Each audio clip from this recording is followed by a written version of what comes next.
E aí, gurizada, vamos então retomando o nosso trabalho depois desse feriadão que nós tivemos, segunda parte do nosso semestre de fenômenos culturais e religiosos. E hoje iniciando uma nova etapa da nossa disciplina, onde nós vamos começar a entender um pouco o nosso panorama religioso brasileiro. Depois de nós termos trabalhado bastante tempo ao longo desse semestre com algumas definições básicas do fenômeno religioso, como religiosidade, fé, tradição religiosa, símbolo, e de termos visto também a presença da linguagem religiosa dentro das produções de mídia, ou seja, fora das tradições religiosas formais, nós agora vamos lançar um olhar sobre a sociedade brasileira e como que a religião influencia e se faz presente em nossa sociedade e em nossa cultura. Esse estudo é muito importante para nós compreendermos de que forma o fenômeno religioso nos atinge enquanto pessoas que habitam e interagem nesse contexto, o contexto brasileiro. E não precisamos pensar muito para a gente se dar conta do quanto a questão religiosa em nosso país é uma questão importante e ao mesmo tempo uma questão bastante polêmica. Nessa semana nós vamos começar com um grande panorama. Um panorama para nos mostrar as principais tendências, os principais elementos, as principais questões a serem entendidas quando nós olhamos para o Brasil pelo viés religioso. Como é que a gente compreende esse grande quebra-cabeças diverso que nós temos num país tão grande quanto o nosso, quando a gente olha para a questão religiosa. Nas próximas semanas nós vamos abordar alguns pontos específicos, algumas tendências e algumas questões religiosas que são marcantes em nosso contexto e que precisam ser aprofundadas. Mas hoje, como eu falava, um panorama religioso brasileiro. E para começar esse panorama nós precisamos ir às fontes mais recentes que nos mostram a situação desse panorama, e aí estou falando do último censo de 2010 e do mapa das religiões que a Fundação Getúlio Vargas lançou também na mesma época. Geralmente esse mapa é lançado junto com o censo. E as constatações desse censo e do mapa, elas vão ao encontro daquilo que já era tendência no censo de 2000 e no mapa das religiões de 2000. O que era tendência? Primeiro, a continuação de um fenômeno que começa a tomar muita força em 1999, 2000, que é o fenômeno das pessoas que se dizem sem religião. Esse é um termo praticamente novo que surge em 2000, quando as pessoas, ao serem entrevistadas pelo censo, querem expressar que elas têm uma religiosidade própria, elas têm uma fé própria, elas vivem alguma relação de fé com alguma coisa, mas que elas não precisam, que elas dispensam a mediação de uma comunidade religiosa. Ou seja, eu estou dizendo, por exemplo, eu sou cristão, mas eu não vou na igreja. Eu sou espírita, mas não vou na casa espírita. E assim por diante. E aí poderíamos ter muitos outros exemplos, mas geralmente esse exemplo se concentra no cristão, principalmente no católico, que se diz não participante. Eles passam, a partir do ano 2000, a se denominar muito mais como sem religião do que católico não praticante. Depois a gente vai ver um pouco por que essa questão do católico não praticante é bastante relevante nesse estudo. Então o primeiro fenômeno é esse. E esse fenômeno ele nos revela uma coisa bastante importante. A relação das pessoas com a questão religiosa no sentido de pertença social está mudando. E essa relação em mudança ela vai estabelecendo novos parâmetros, novas visões sobre a questão religiosa. Se há um tempo atrás, e aí eu falo de pouco tempo atrás, vamos falar de uma década, no máximo uma década e meia atrás, ainda tínhamos toda uma questão, uma preocupação de que as pessoas, para terem uma inserção social equilibrada, participassem de alguns rituais dentro de tradições religiosas específicas, isso parece estar caindo aos poucos. Então isso mostra uma grande mudança social. Uma segunda coisa que o mapa das religiões, o censo de 2010 aponta, é o crescimento de uma tendência de grande diversidade religiosa no Brasil. Então, o Brasil, historicamente, é considerado um país católico, principalmente, e aí eu já digo principalmente, mas erroneamente, por causa do número de católicos. O número de católicos, segundo o censo, vem diminuindo, ainda é majoritário. mas é uma diminuição significativa. Eu não vou entrar agora nos números, eu teria que consultar novamente para não dar nenhum dado errado aqui, mas esse material vai estar lá para vocês consultarem. O decréscimo nesse número, ou seja, de pessoas que já não se dizem católicas, ele vai revelando uma diversidade maior. Isso nos diz o quê? Por muito tempo nós tínhamos pessoas, famílias que eram, por exemplo, espíritas, ou eram da Umbanda, ou eram de alguma outra religião, que às vezes no campo do estudo de religião a gente diz religião minoritária, e que se diziam católicas, porque talvez naquele momento não compreendessem o seu grupo religioso como uma tradição religiosa já estabelecida. Nesse momento não. Espíritas se dizem espíritas, umbandistas se dizem umbandistas, e assim por diante. Então, novamente, uma outra faceta de mudança em algo que por muito tempo ficou como estava no campo religioso brasileiro. Isso certamente é causa de disputas, é causa de discussão, de críticas, enfim. Mas, como eu já falava lá na primeira aula, nós temos essa disciplina chamada Fenômenos Culturais e Religiosos para nós derrubarmos aquele ditado popular que nós temos no Brasil, que diz que política, futebol e religião não se discute. Estamos discutindo religião, precisamos discutir religião, e quanto mais discutirmos religião, melhor vamos entender a nós mesmos e a sociedade onde nós vivemos. Então, essas são as tendências que o censo de 2010 e o mapa das religiões da Fundação Getúlio Vargas mostraram naquele momento. Nós já estamos indo para 2018, ou seja, em 2019 para 2020 nós já temos um novo censo, um novo mapa, então coisas novas vêm por aí, talvez confirmando as tendências que o censo mostrou. Tem coisas muito interessantes, como por exemplo, esse censo mostrou que proporcionalmente a cidade, a capital que mais tem adeptos de religiões de matriz africana é Porto Alegre. Enquanto que Salvador, que talvez fosse a nossa escolha mais óbvia, mais lógica, quando a gente fala em religiões de matriz africana, é a capital que também proporcionalmente tem maior concentração de evangélicos. Então essas coisas, quando aparecem, elas nos desconcertam porque nós temos uma visão meio formatada sobre como que a religião se distribui no Brasil. Para nós entendermos isso, nós precisamos ir um pouco mais fundo do que os dados que o IBGE e a Fundação Getúlio Vargas nos fornecem. Porque esses dados, eles são dados coletados em entrevistas quantitativas, onde as pessoas dizem algo sobre sua pertença religiosa. O mais importante está naquilo que as pessoas não dizem e talvez não soubessem o que dizer, que é a identificação dos elementos religiosos em nossa cultura. Esses ainda não foram medidos e talvez a gente não consiga fazer uma medida tão exata e, enfim, tão redondinha assim quanto o censo faz, porque eles estão espalhados na cultura. Nós temos visões de mundo por termos nascido na sociedade que nascemos, também graças aos elementos religiosos que estão nessa sociedade. Por isso, quando a gente fala de religião dentro de uma sociedade, além dos números de pertença religiosa, que eu falava agora há pouco, nós temos que olhar principalmente para esse campo do qual eu vou falar agora, que são as raízes religiosas daquela sociedade. Quando nós falamos em Brasil, nós temos 3 raízes, 3 fontes religiosas, a partir das quais nós nos constituímos socialmente, a partir das quais nós temos a nossa visão de mundo.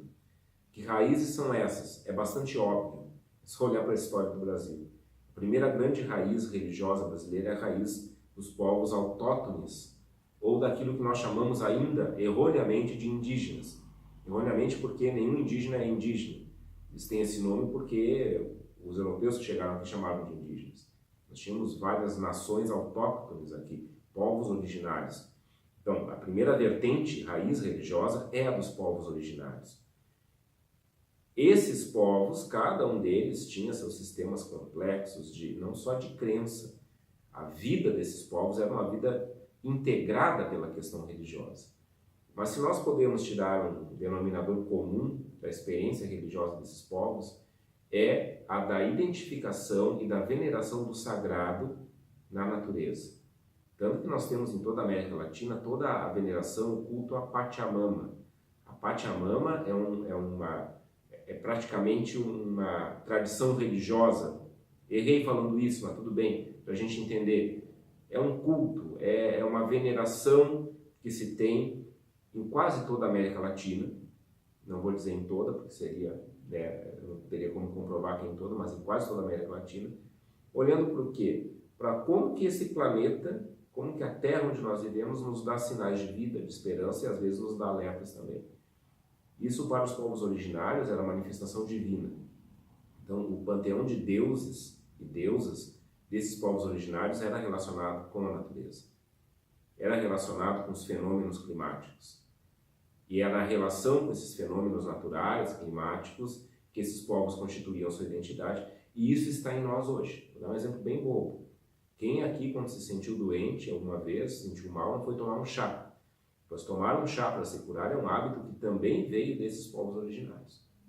Os rituais xamânicos, as pagelanças, elas têm muito a ver com saúde, com a cura de doenças, e essa cura de doenças se dá quando a gente extrai da natureza alguma erva, algum chá que pode curar. Sem falar que boa parte dos rituais de transes, rituais místicos desses povos originários, se dava com a ingestão ou com a presença de algum desses elementos naturais, chás, infusões, enfim, coisas que estão aí. Então, primeiro elemento, primeira raiz dos povos originários, sagrado na natureza. Uma segunda fonte, uma segunda raiz da religiosidade brasileira, do fenômeno religioso no Brasil, é a raiz açoriana.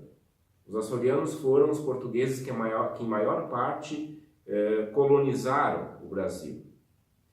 O que a raiz religiosa açoriana nos apresenta? Essa raiz religiosa, esse jeito de ser, ele é o jeito devocional. Dos açorianos nós herdamos a promessa, a romaria, as festas populares. Junho é mês de São João, porque nós aprendemos com os açorianos. Aqui em Viamão, onde nós moramos, tem festa do divino. Nós aprendemos isso com os açorianos, a novena, enfim, tudo aquilo que se relaciona a um pedido a Deus, a um pedido aos santos para que a vida melhore, para que as coisas sejam alcançadas e assim por diante. Mas não de uma forma individualista, em comunidade. Essas grandes festas populares que nós temos no Brasil, que estão aí espalhadas na cultura, vêm dessa raiz religiosa açoriana. E a terceira e última raiz religiosa que nós temos é a raiz africana, que veio com as pessoas escravizadas do continente africano para cá. E onde está o sagrado, onde está a experiência religiosa da raiz africana? Está no corpo.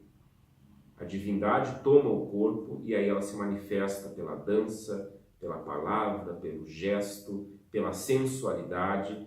Eu diria que a maior herança que nós temos disso, não a única, mas a maior, talvez a mais conhecida, é o Carnaval. O Carnaval que é uma festa cristã, é a festa que antecede a Quaresma.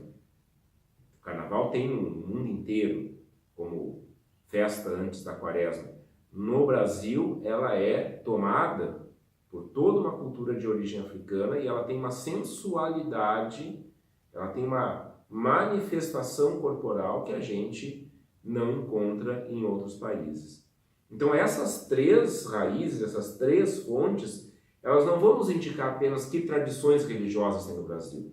Elas vão nos mostrar, vão nos revelar a visão de mundo que nós formamos a partir da pertença, da habitação nesse lugar do mundo, nessa sociedade que é o Brasil. E aí a gente precisa, a partir dessas raízes, olhar um pouco algumas tendências que nós hoje encontramos. A primeira questão que a gente vê é que nós temos no Brasil, por herança, e enfim, o Brasil como um país que acolhe muitos povos. Eu não vou entrar aqui na história do país miscigenado, porque isso é uma utopia social defendida com muito romantismo por muitos, sem lembrar que essa miscigenação também é fruto de muita violência. Isso não é assunto para a gente entrar nesse momento, mas também temos que assumir o dado da miscigenação. O Brasil, sim, é um país misturado e por isso um país sincrético. Sincretismo quer dizer a mistura de várias religiões originando outra experiência religiosa, uma experiência religiosa original. Vou dar um exemplo aqui na minha frente. Isso aqui foi um presente de casamento. Velho Zé, dois padrinhos, casal de padrinhos nosso, gente boa, gente querida, que passou um tempo no Nordeste trabalhando e nos trouxe essa Santa Ceia nos moldes do Nordeste. Então vejam, a gente pega lá a ceia judaica, que é a ceia que Cristo promoveu junto aos seus apóstolos, que a gente chama de última ceia.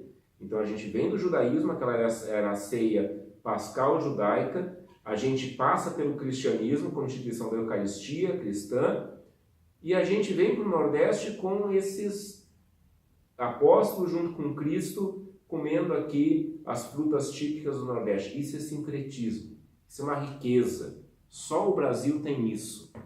Aliás, desculpem, só o Brasil não. Esse sincretismo só tem no Brasil, por razões óbvias, porque a nossa cultura é essa. Mas, em todo lugar, todas as tradições religiosas que nós conhecemos também são fruto de sincretismo. O cristianismo é fruto de sincretismo. Ele mistura a tradição judaica com outras tantas tradições que existiam na época em que ele se formou. Mas não vou entrar nesse assunto agora, senão isso vai dar vídeo para mais de 2 horas. Outra tendência que nós temos é com não o aparecimento, mas com a revelação de uma diversidade que sempre existiu, mas que agora ela se torna nítida, visível, é uma tendência ao conservadorismo no ambiente religioso. O Bauman explica isso na Modernidade Líquida. Ele vai falar lá pelas tantas, né, que quanto mais uma sociedade é líquida, né, ele usa bem esse termo, no sentido de fluência, no sentido de que as coisas se misturam, mudam de forma e tal, mais vai haver a tendência de alguns grupos conservadores e muito conservadores surgirem para segurarem a sua identidade. No meio religioso isso vem acontecendo com várias tradições religiosas e de um jeito muito apelativo. Eu estranho muito com a formação que eu tive dentro da minha tradição religiosa, como católico. Cresci, eu e minha esposa crescemos no seio de uma igreja muito progressista na década de 80, parte da década de 90. Eu estranho muito hoje que muitos jovens estejam muito seduzidos por apelos hiperconservadores. Mas isso é apenas opinião minha. O que eu quero aqui é constatar. Existem grupos conservadores. Não estou dizendo que são bons ou ruins. Estou dizendo que é um fenômeno. Existem grupos conservadores e existem suas consequências. Nós já estudamos lá na tradição religiosa o que é conservadorismo. Quando há uma dificuldade em conversar com o tempo presente. Porém, o pensamento conservador tem seus valores, então nós também temos que olhar isso. Esse elemento está aí. Então nós temos um conservadorismo com alguns grupos católicos, nós temos conservadorismo com alguns grupos evangélicos. Enfim, vamos pensar em qualquer tradição religiosa onde isso possa surgir. Um contraponto a isso é que essa diversidade também vai se tornar, para muitos casos, uma afirmação de identidade. E aí nós vamos ter, como já vem acontecendo há algum tempo, por exemplo, nas religiões de matriz africana, a questão de que essas religiões, essas tradições religiosas, elas passam a ser verbalizadas por seus adeptos, como sendo a sua tradição religiosa, não uma segunda opção depois da opção católica. Eu disse que ia falar por que essa opção católica acontecia. O Brasil, por muito tempo, ele teve como religião oficial a Igreja Católica. Por séculos, a gente viveu num regime chamado padroado, que era uma aliança entre o Império Português e a Igreja Católica. Então, tudo aquilo que era católico era oficialmente do governo.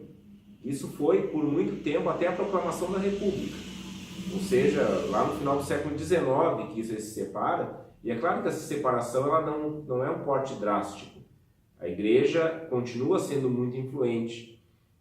Isso vai fazer com que a cultura brasileira seja profundamente marcada por um catolicismo, ou melhor, por muitos catolicismos, como eu falava na questão sincrética.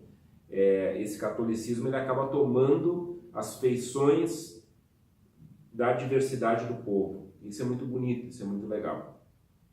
Uma última questão importante nesse panorama religioso brasileiro é a tendência de uma coisa que o professor Oneide Gobson, da EST, fala, e isso está num artigo que eu já disponibilizei aí para vocês, para essa semana. Ele chama de conquista do presente. Uma das coisas que nós encontramos em comum qualquer tradição religiosa é um discurso sobre a conquista do futuro.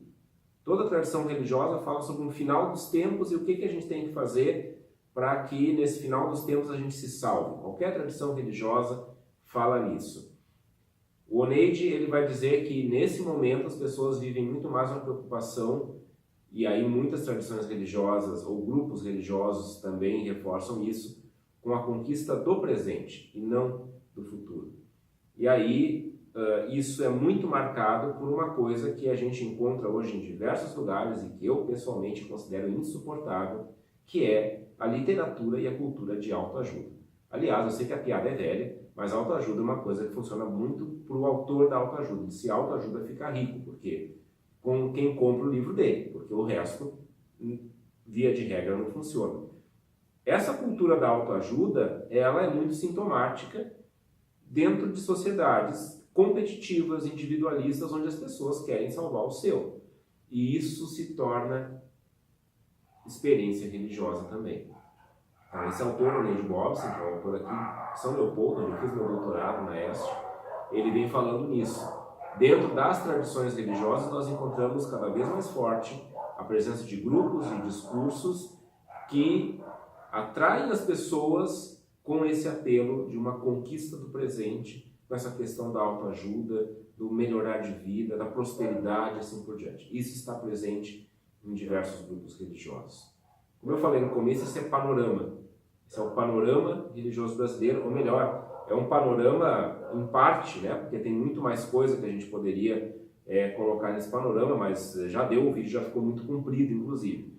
Então, nessa semana é isso que a gente vai estudar. Vamos dar uma olhada nessas grandes questões, vamos dar uma olhada no censo de 2010, no mapa das religiões, e nas próximas semanas nós vamos ver com pormenores essas grandes raízes religiosas que nós temos no Brasil. Boa semana e bons estudos para todo mundo.